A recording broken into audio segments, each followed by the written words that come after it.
Om Swastiastu, Assalamualaikum warahmatullahi wabarakatuh. Salam sejahtera untuk kita semua. Namo Buddhaya.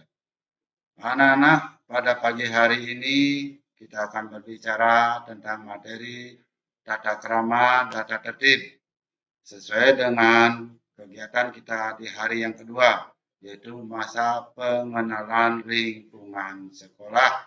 Jadi sekali lagi Pak katakan, pagi hari ini materi kita adalah tata krama dan tata tertib.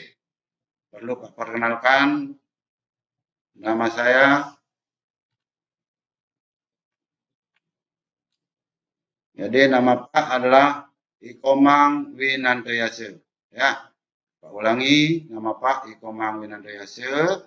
Pak lahir di Desa Berangbang pada tanggal 2 Juli 1966.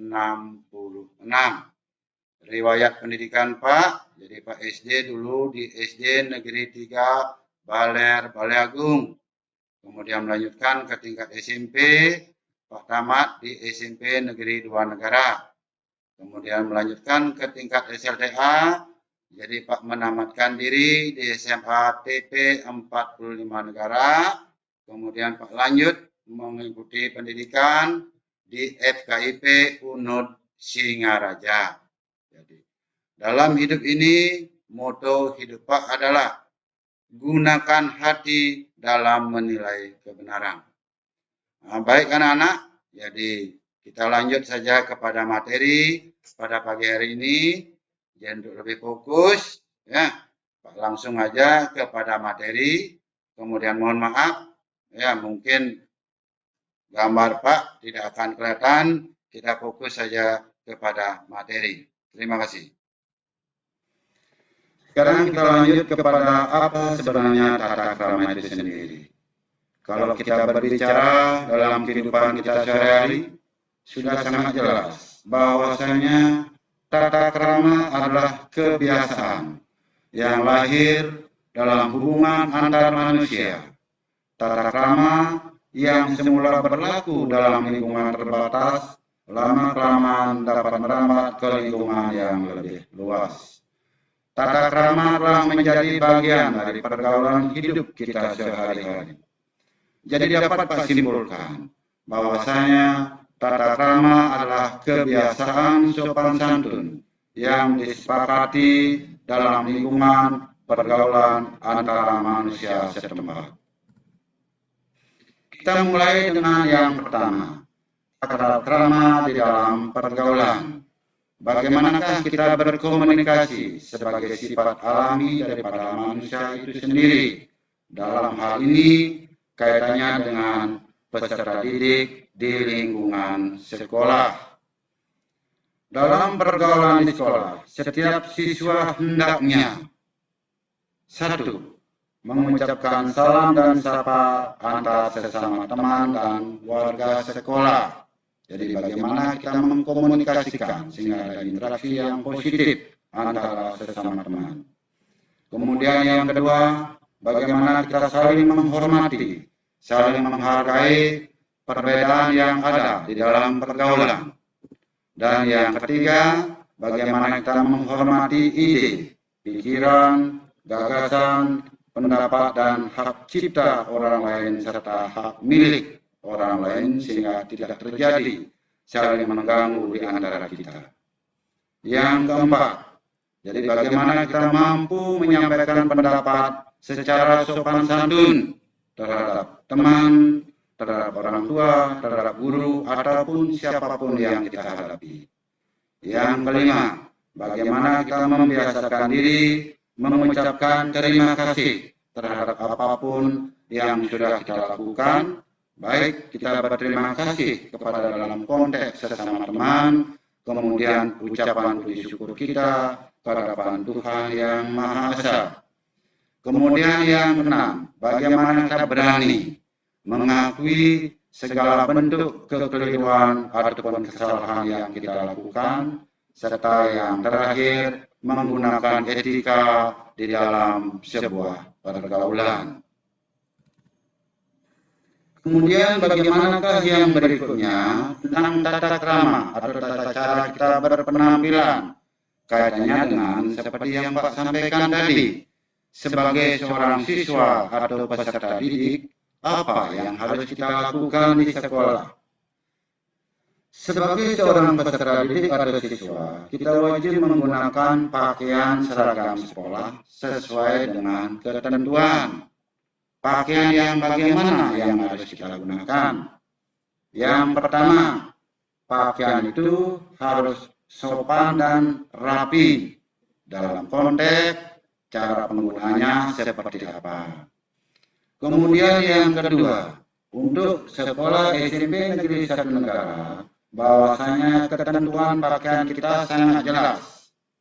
Jadi setiap hari Senin dan Selasa kita menggunakan pakaian putih biru, kaos kaki putih, sepatu hitam, lengkap dengan segala atribut sekolah yang sudah ditetapkan.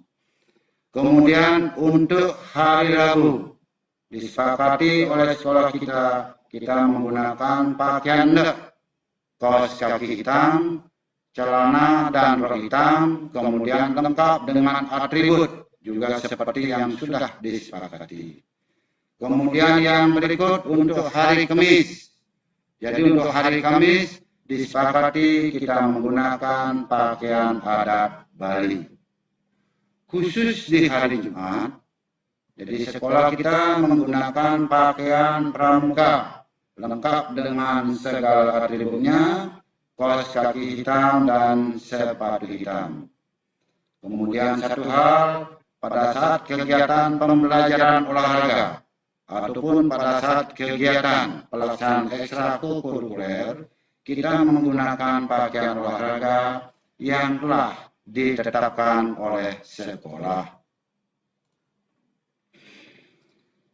Kita lanjut tentang bagaimanakah tata krama berpenampilan sesuai dengan ketentuan sekolah kita. Dalam hal ini adalah SMP Negeri 1 Negara.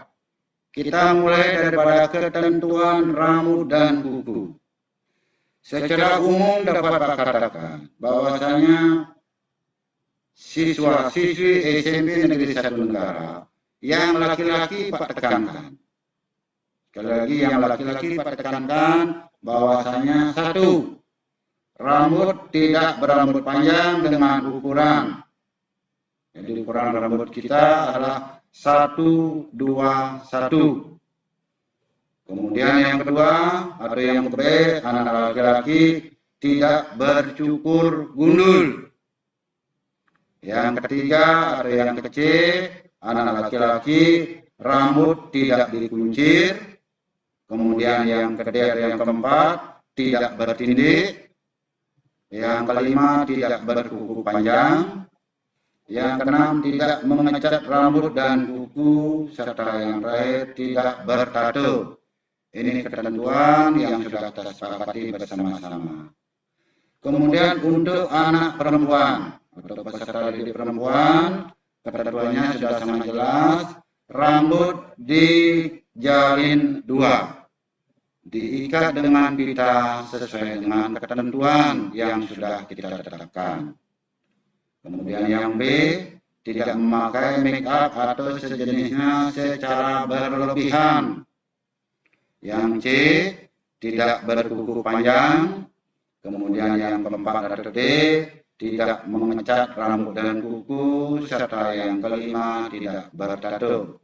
Ini adalah tatanan tata krama kita berpenampilan di SMP Negeri 1 Negara.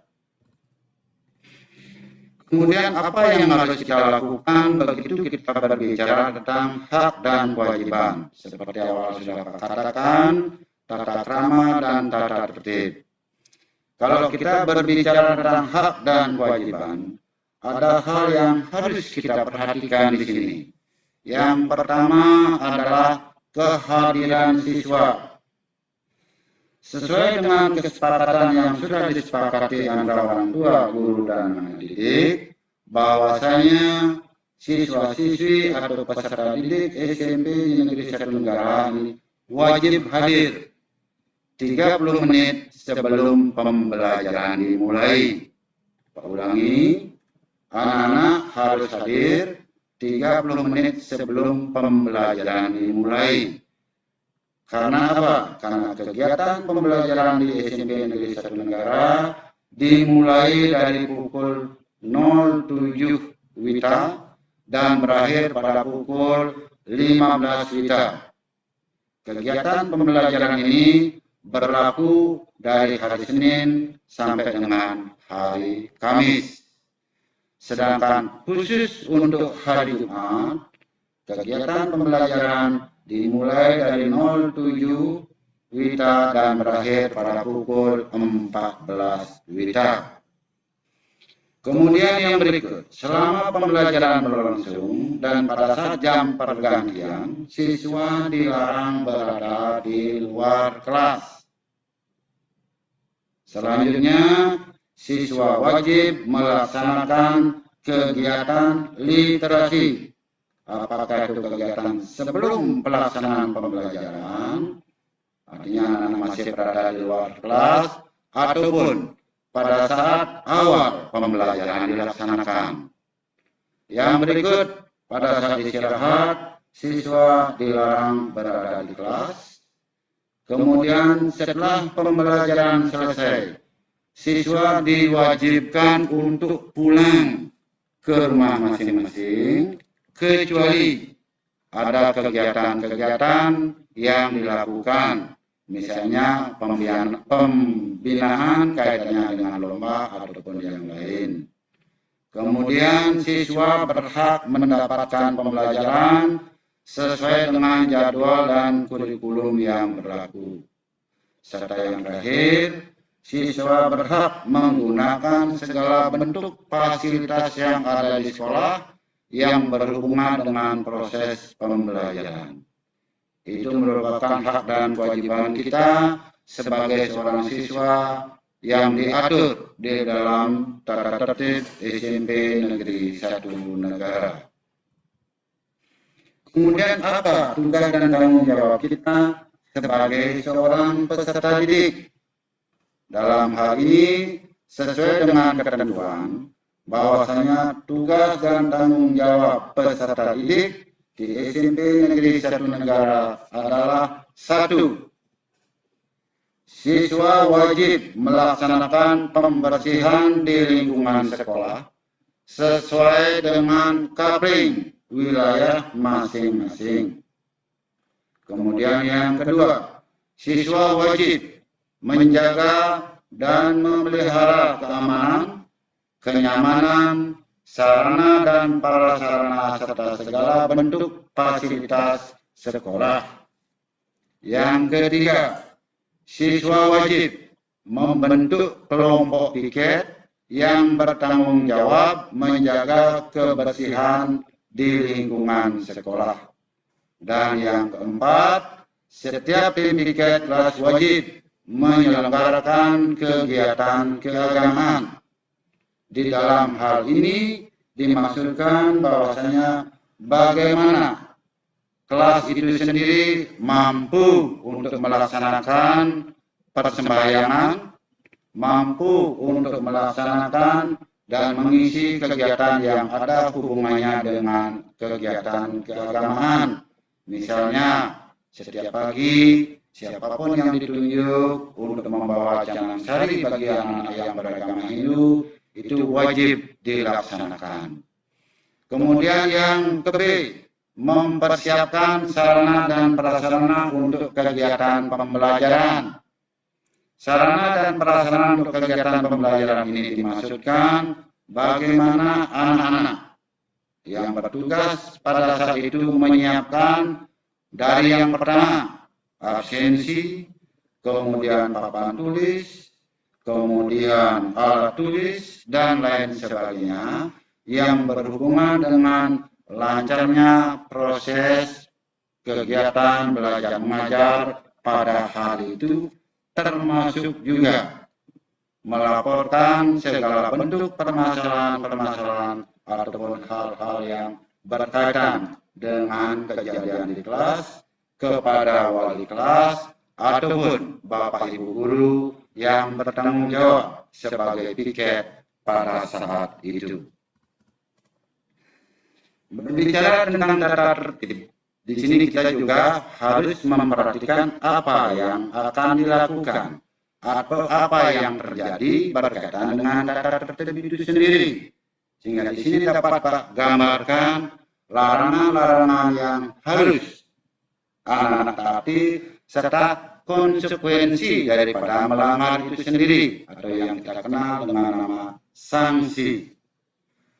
Adapun larangan-larangan secara umum yang berlaku di SMP Negeri 1 Negara secara umum dapat Pak sampaikan adalah yang pertama, anak-anak dilarang untuk merokok dan sejenisnya, meminum minuman keras, serta mengedarkan atau memakai obat terlarang. Ini sudah sangat jelas. Kemudian yang kedua, anak-anak dilarang berkelahi, baik dalam konteks perorangan maupun kelompok, baik di lingkungan sekolah maupun di luar sekolah yang nantinya dapat mengganggu keamanan dan kenyamanan kita bersama. Kemudian yang nomor C, anak-anak dilarang merusak fasilitas sekolah. Yang dimaksudkan dengan fasilitas sekolah sudah sangat jelas.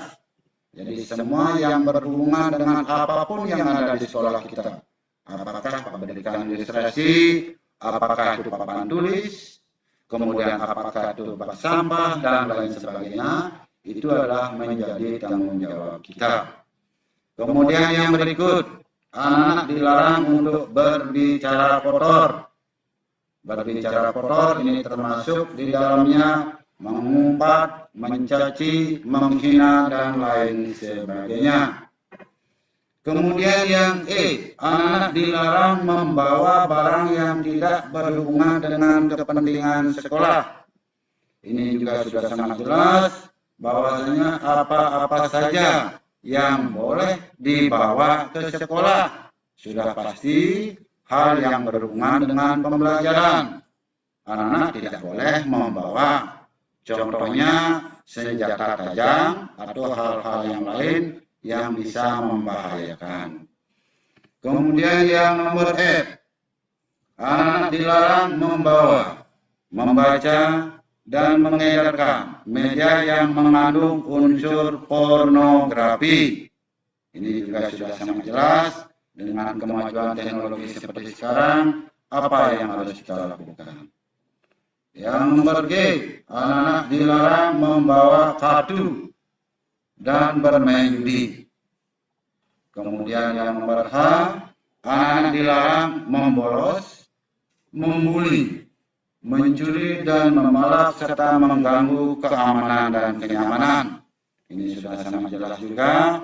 Dan yang tidak kalah penting nomor I, anak-anak dilarang berpacaran di lingkungan sekolah. Bukan berarti anak-anak tidak boleh mengeluarkan inisiatif, tapi berpacaran di lingkungan sekolah itu tidak dibenarkan. Kemudian yang nomor J, anak-anak dilarang membawa makanan ke dalam kelas. Ini sangat jelas, kecuali pada saat-saat tertentu, misalnya dalam kondisi sakit ataupun yang lainnya. Yang berikut, anak-anak dilarang membuang sampah sembarangan sesuai dengan apa yang sudah kita sepakati bersama. Dan yang nomor I, anak-anak dilarang membawa kendaraan bermotor ke sekolah. Serta yang tidak kalah penting, anak-anak dilarang membawa alat komunikasi. Dalam hal ini, HP tanpa seizin pihak sekolah. Nah, demikian hal-hal pokok larangan yang harus kita pahami bersama. Dan apapun yang namanya larangan, kalau kita langgar pasti akan dikenakan sanksi. Kemudian sanksi apa yang akan diberikan atau langkah-langkah sanksi apa yang akan dilakukan begitu anak-anak melakukan sebuah pelanggaran ataupun kekeliruan. Dalam konteks seperti ini, SMP Negeri 1 Tenggara selalu mengutamakan yang namanya pendekatan kepada orang tua, pendekatan kepada anak betul-betul yang bersifat humanis. Tidak serta-merta segala bentuk pelanggaran akan diberikan sanksi. Jadi tahapan sanksi yang diberikan oleh sekolah kepada anak yang melanggar, yang pertama adalah teguran. Sebagai seorang pendidik, dalam hal ini kita wajib mengingatkan anak didik kita bahwasanya ini salah, itu keliru, itu tidak benar, dan lain sebagainya. Kemudian begitu selesai teguran, kembali melakukan sebuah kekeliruan atau pelanggaran, kita berikan penugasan. Biasanya anak-anak yang sudah 2-3 kali melakukan kekeliruan yang sama, itu diberikan penugasan, paling tidak melakukan pembersihan. Kemudian yang berikut, yang nomor C adalah pemanggilan orang tua. Dimasukkan di sini anak-anak yang berkali-kali melakukan pelanggaran, itu langsung dikomunikasikan kepada orang tua. Yang secara umum kita bersama-sama, baik wali kelas, guru BK maupun kami sebagai pembina OSIS itu melakukan koordinasi dan komunikasi. Kita duduk bareng bersama-sama, kita membicarakan permasalahan, kemudian apa yang harus kita lakukan, sehingga nantinya begitu halnya harus kita ambil, kita lakukan skorsing kepada peserta didik. Skorsing ini pun juga berdasarkan kesepakatan kita bersama setelah melalui sebuah sidang kasus. Biasanya anak-anak secara umum itu kita lakukan pembinaan di sekolah. Kemudian hal yang sangat tidak kita harapkan, tapi harus kami sampaikan di sini, apabila anak-anak melakukan sebuah tingkat pelanggaran yang di luar batas, maka anak tersebut akan dikembalikan kepada orang tua masing-masing. Di segala bentuk pelanggaran yang dilakukan akan dicatat dan dimasukkan ke dalam buku saku. Ulangi ya. Jadi segala bentuk pelanggaran yang dilakukan akan dicatat dan dimasukkan ke dalam buku saku serta diberikan nilai poin sesuai dengan ketentuan. Jadi buku saku itu sudah Anda dapatkan. Jadi apapun yang ada di dalam sana, tolong dibaca dengan baik karena di sana tertuang poin-poin pelanggaran yang terjadi. Demikian anak-anak, jadi apa yang sudah Pak sampaikan tadi tentang tata krama dan tata tertib yang berlaku di SMP Negeri 1 Tenggara, mari kita bersama-sama mencermati dengan baik, kemudian memahami, memaknainya, dan yang terakhir bersama-sama kita melaksanakan sehingga apa yang menjadi harapan kita semua dengan nilai-nilai karakter budaya bangsa kita dapat berjalan dengan baik serta sesuai dengan harapan kita. Akhir kata untuk materi hari ini Pak cukupkan, kemudian Pak tutup dengan ucapan Parama Santi. Om Santi Santi Santi Om. Wassalamualaikum warahmatullahi wabarakatuh.